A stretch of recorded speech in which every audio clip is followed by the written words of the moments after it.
Laptop Lenovo IdeaPad 330. Laptop dengan bodi slim, ergonomis dan elegan sangat cocok untuk menemani kegiatan harian yang tinggi. Kemudian dengan adanya bantalan empuk di setiap sisinya, laptop ini bisa membuka layar hingga di sudut 180 derajat. Dilengkapi dengan prosesor AMD, yaitu A99425 Accelerated Processing Unit (APU), untuk membantu penggunaan aplikasi yang responsif dan serta ringkas. Dibuat untuk kegiatan kerja dan tugas, tentu IdeaPad 330 jadi pilihan yang tepat untuk menempatkan skala memori yang masif.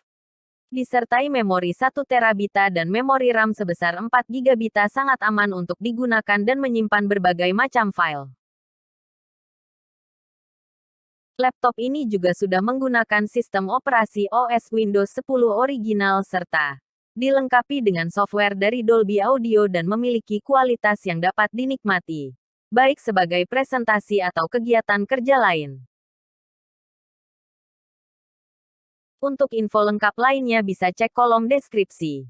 Jangan lupa like, komen, share dan subscribe channel ini. Semoga videonya bermanfaat. Terima kasih.